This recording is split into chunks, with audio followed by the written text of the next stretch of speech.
welcome back. It is the Dani Dot Podcast. This is my Yap edition. It's currently rubbish outside. I am sitting on the couch. We are cozy. We are comfortable.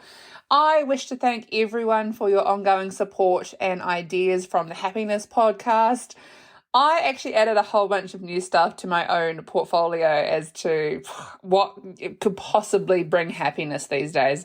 And I was genuinely interested in the fact that these are some of the things that people are offering to, I don't know, more often than not, people were actually saying reading, which blows my mind.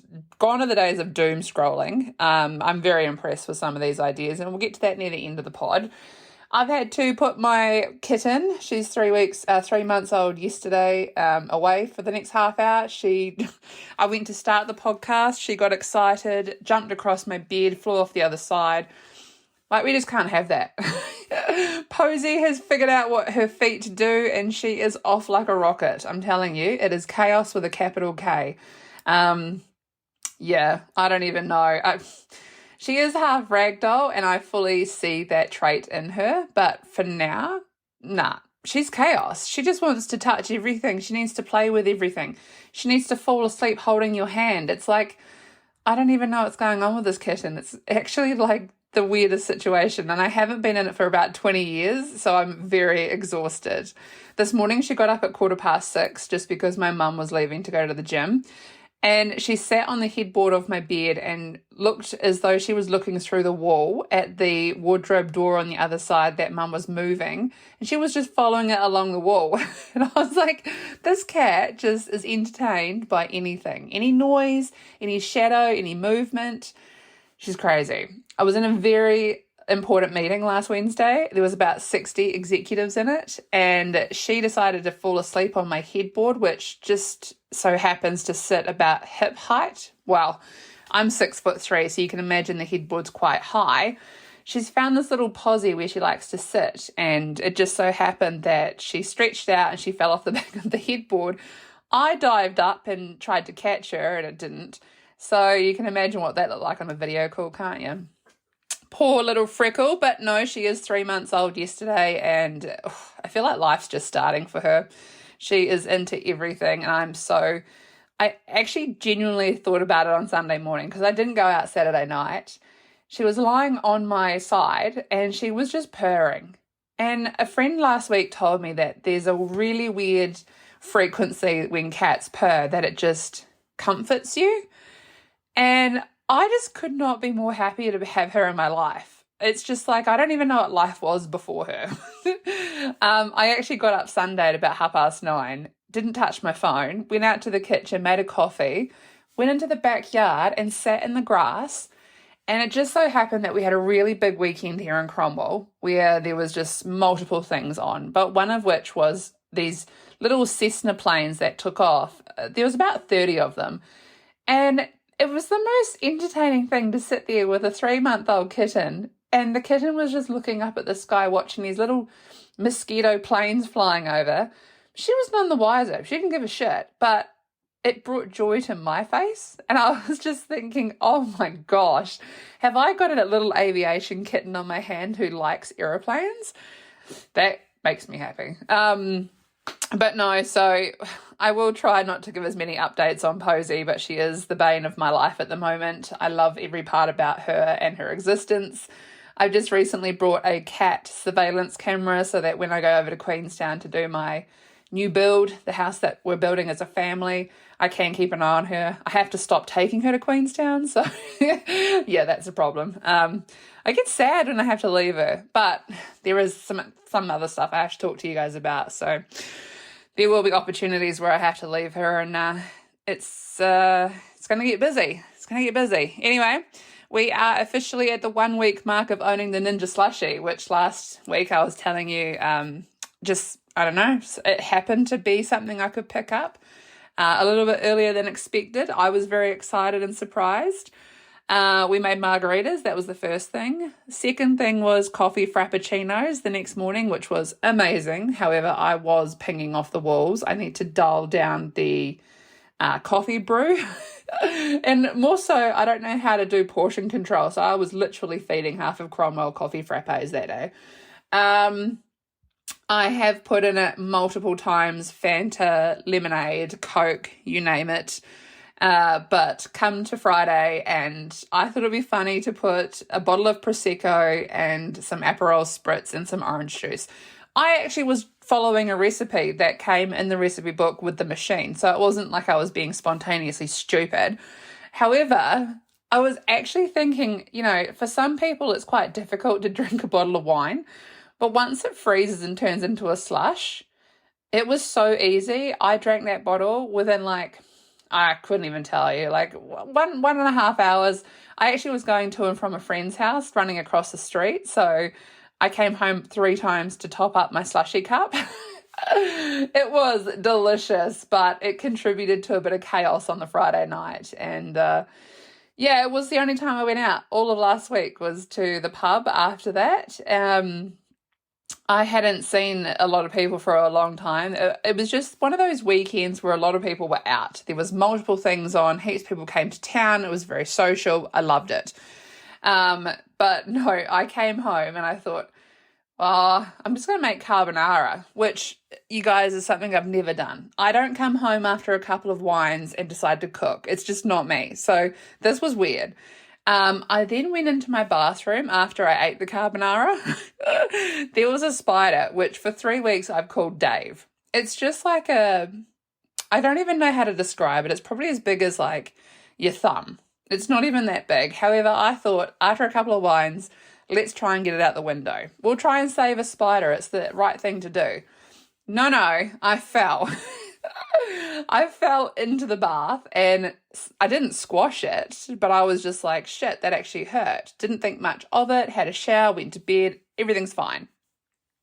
Saturday rolls around and I wake up and I roll over and I was like, holy shit, whatever body part is on the right-hand side of your body near your pelvis, whether it's liver, kidneys, bladder, I don't even know what it is. I haven't looked into it. I rolled over and I thought, holy shit, I've given myself some sort of issue because I was in pain and I actually didn't remember falling in the bath.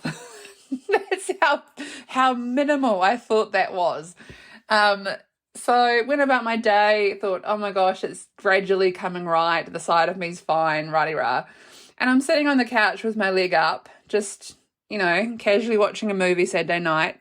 Absolutely relaxed to all shit, not going out. It's the best time to just have a chill weekend. And I look at my right knee and I'm like, oh my gosh, it's purple. As purple as day is day. And I thought, oh my God, I did that falling into the bath. I fully just stacked it and fell in. And then I went to go have a shower and I was standing there and I saw my upper thigh and I was like, oh my gosh, my thigh is bruised. Are you joking? Took my knickers off and I was looking in the mirror and I had this massive bruise on my belly where I thought that I was having kidney liver issues that morning. I stacked it. I'm not even I feel so bad. I've never done that before. And I just thought, wow, I really have done some damage here. And I showed my mum. She came home Saturday night from Ashburton. And she was like, how drunk were you? I says, I put a thing in the slushy machine, had a couple of wines at the pub and came home, had carbonara, tried to get a spider out of the bath and fell in. It was nothing. And that's when I kind of sat there and thought, it's weird that I cooked. It's weirder that I had a little injury and I didn't remember how bad it was. And then I thought, that slushy machine is 0 to 100. So we've toned it back. We've tried to anyway. This morning, being Tuesday, is the first time this week that I've used it and I made a coffee. It's still half full sitting on the desk here next to me. It's so strong. It's hurting my eyeballs, just the coffee intensity. I need to learn how to slow this whole thing down because I'm just not doing the right thing and I know that I'm using it wrong, if that makes sense. Anyway, so also there is another injury and where's that? Oh, so we're at week, what is it? I wrote it down. 6 of 13 of the Couch to 5K. So you guys all remember that I've directed my attention into some health and fitness stuff to get my mind off that piece of shit that broke my heart. Anyway, I think I'm a little bit like at the halfway mark now. We've upped the ante with the whole running thing. So yesterday I took my sneakers off, which I brought these brand new running sneakers, and I was very excited about how much it made me feel like I was running on clouds. I felt very fast. I was speedy. And I have the mother of all blisters on my big toe. And I'm sitting here thinking, how do I fix this? What do I do? Do I pop it? Do I let it do its own thing? Like, is it going to be gross when it does do something? I have another run tomorrow that's scheduled, and I don't want to balls up the schedule. I just can't. Like, I'm so dedicated to this at the moment. I'm excited. So between the right-hand side of my body being a little bit bruised at the moment and subsequently my right toe being a blister, we're a bit of a mess, which is weird because I stayed in on the weekend except for that Friday night where I went 0 to 100 but didn't mean to. Anyway, I am feeling really, really good about this Couch to 5K. I tried to do it in 2021 and I think I just genuinely got bored of it and didn't finish it. Whereas this is like, I actually get excited to see the progress that I've made, and I've learned how to use the app. And I was showing a friend at the gym 2 weeks ago, and she was saying to me, try and keep your heart rate under 155 beats per minute. Like, I'm cooked. At the end of these runs, I'm dying. And I felt really good on Friday just gone, but it was a weird, different run. So they change it up and they try and make you like run that little bit further. Anyway, it was 29 minutes long and I ran 3.78 kilometers, which to me is over the 3 kilometer mark, which is something that I start getting a bit sucky. Everything hurts. I hate it. Rah. So I was a little bit excited. So it rolls around to Monday and I thought, all right, fresh week, we're going to do this. I could have given up on this already, guys, because I am a little bit wounded. My knee's a bit cooked. But no, I gave it a go. And it turns out I ran in 29 minutes, 3.6 something kilometers, which is, I don't know, a little bit shorter than Friday's. But the heart rate was better, and I know that if you're going to run Monday, Wednesday, Friday, if you're going to run on a Friday, Mondays is always going to potentially look better. I genuinely thought I would have run further, but the breathing was better, but I still ran a shorter distance. So I don't know. I don't know how this is all going to end up. I really, truly don't, but I felt stronger on Friday, and that's what happened on Monday, and that's what happened. So if anyone has any advice on how to do this, or like if this is going well, I just need to know comparatively, because right now I'm in my own head about it.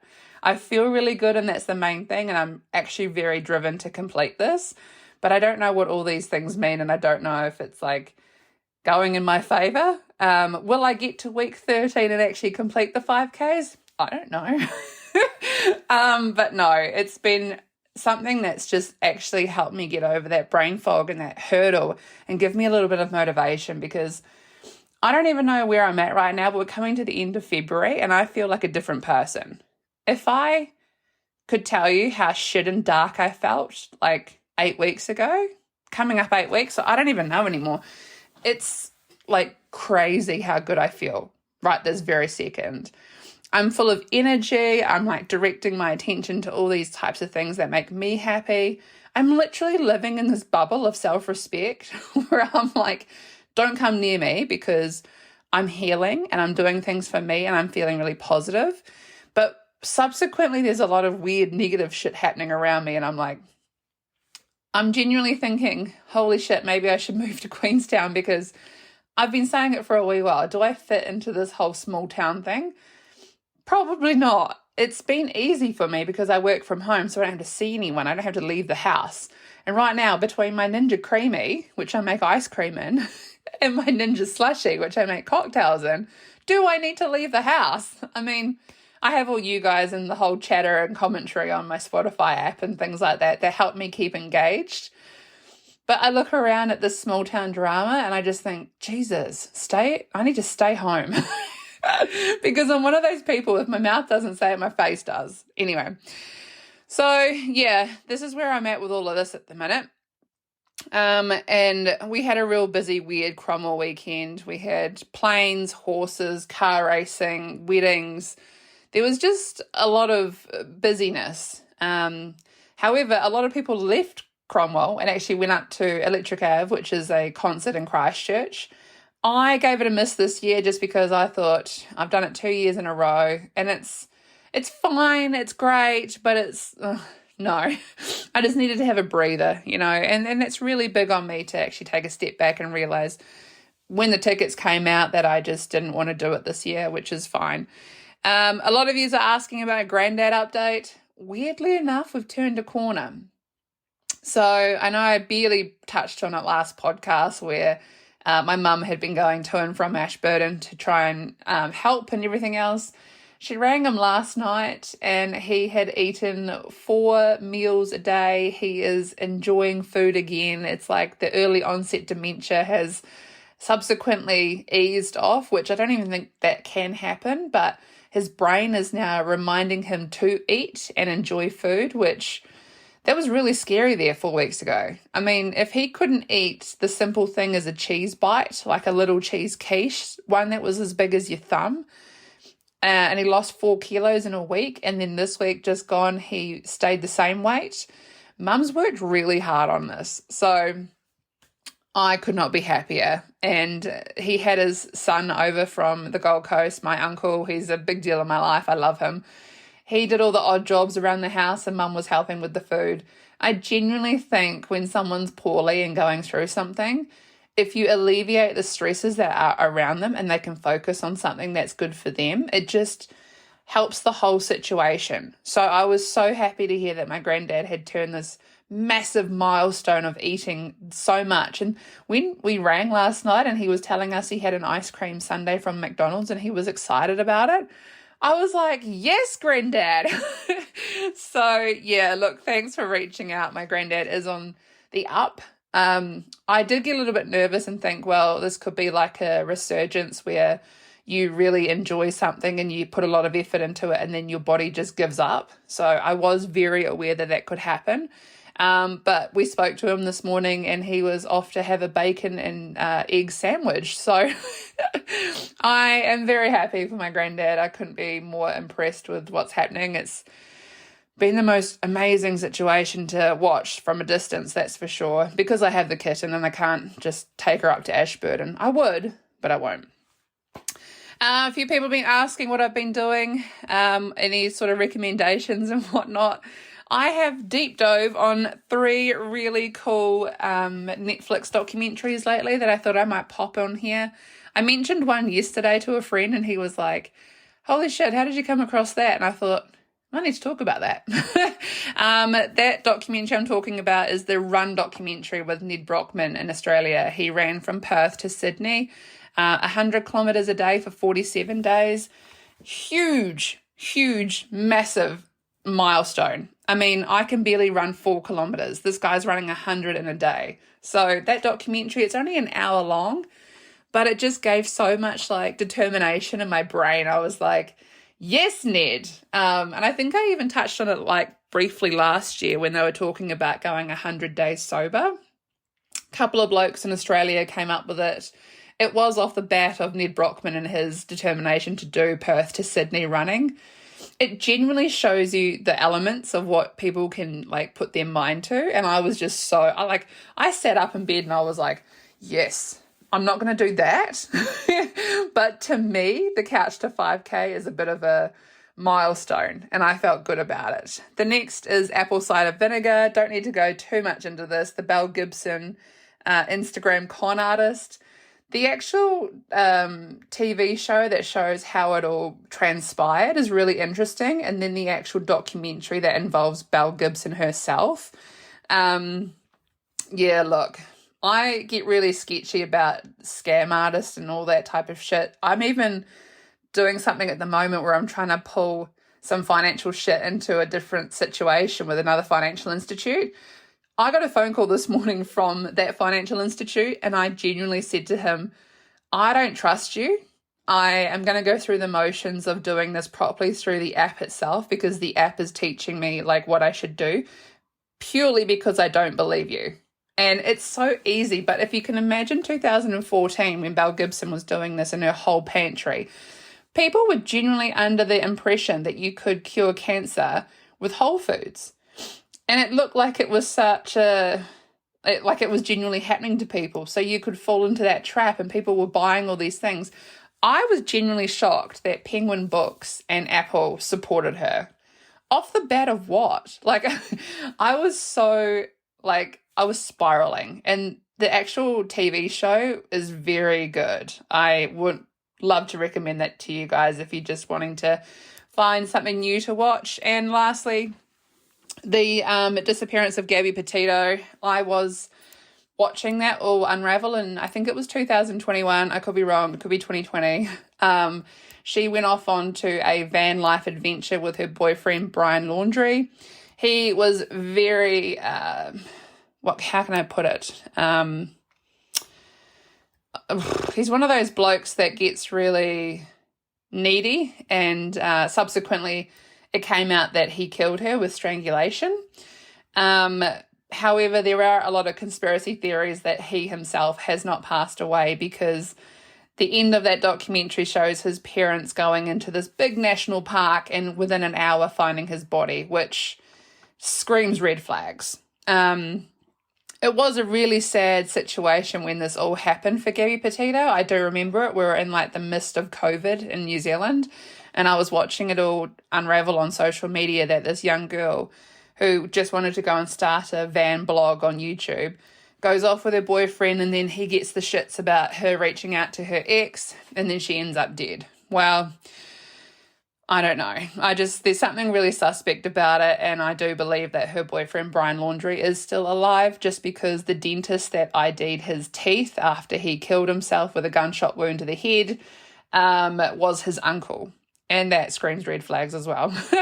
So there you are, 3 Netflix documentaries, and also just rolling into Married at First Sight. I've had a few questions. Am I watching it?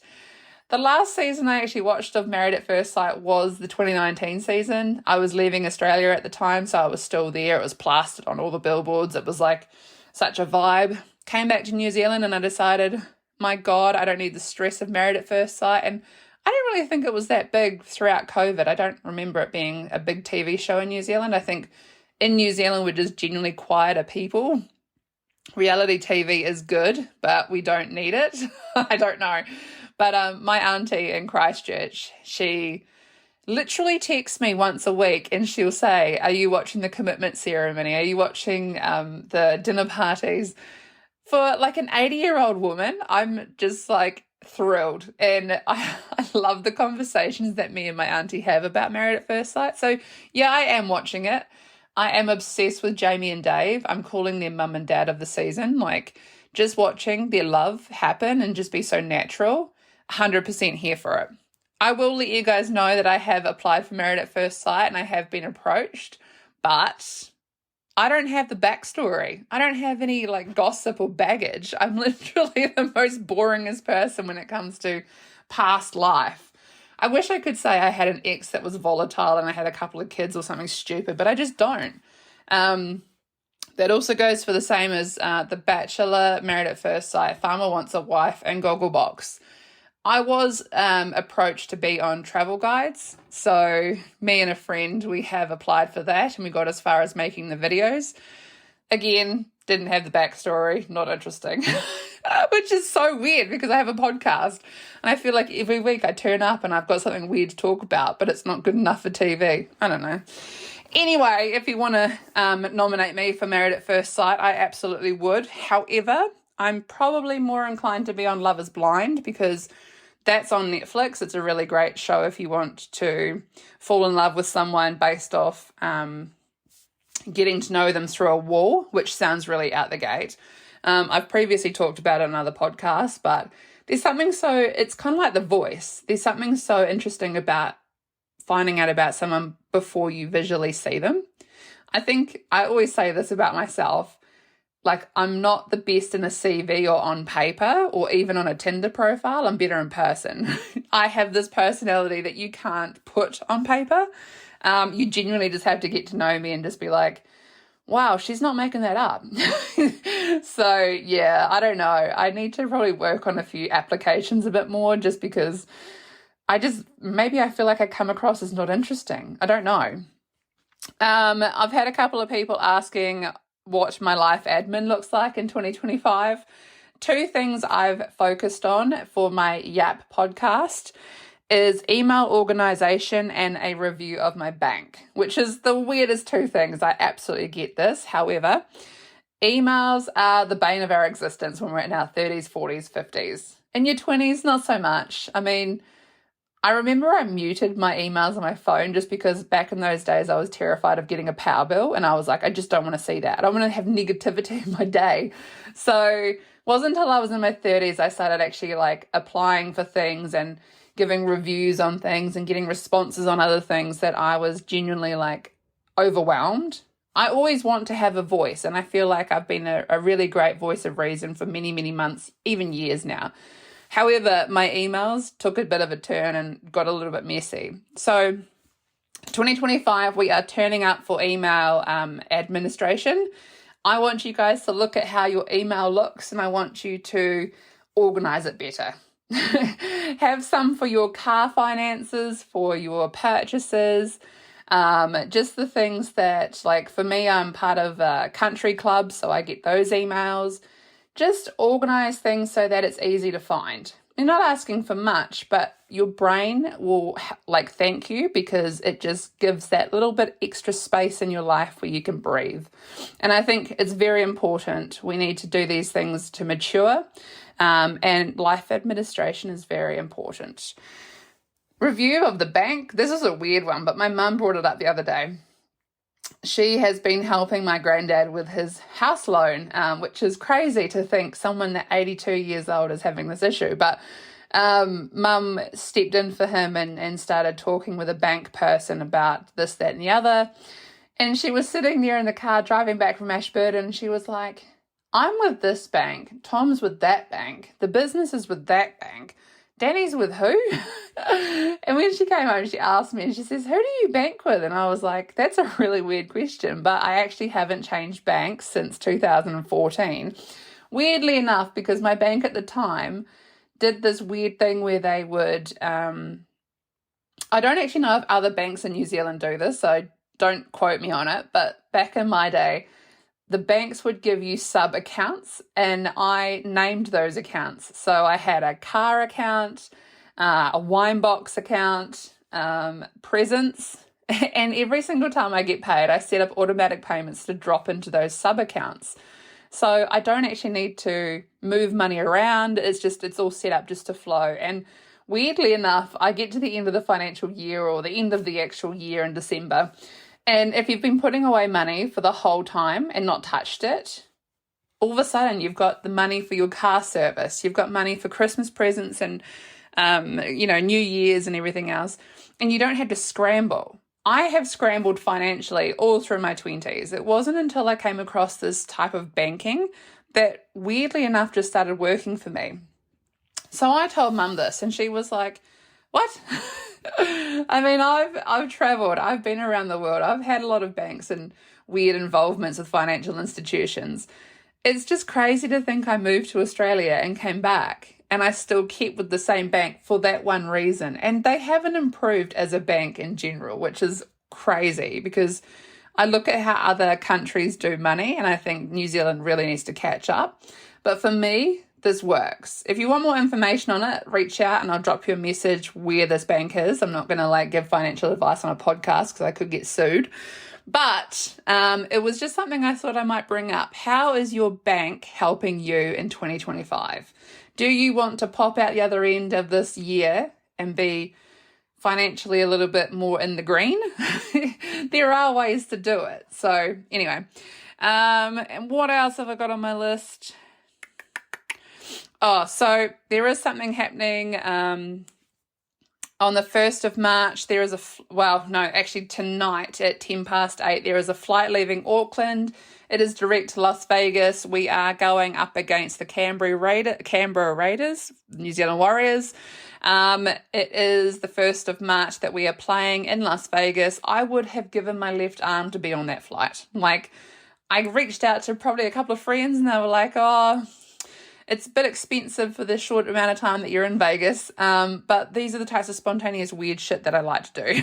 So to everyone that's going on that flight this afternoon, leaving Auckland direct to Las Vegas, have the best goddamn time. If anyone listens to the podcast, reach out because I would be ecstatic to hear how that flight goes.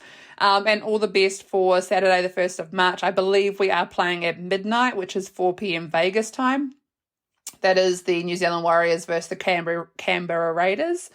I am very excited. I do love the NRL season. It is one of the more interesting ones. And then a few people have asked how my skincare regime is going. Nothing really new. I think I'm just pouring more attention into it as I get older. There is a new product, however, I do want to put out there, and obviously I'm really good at recommending weird and wonderful things.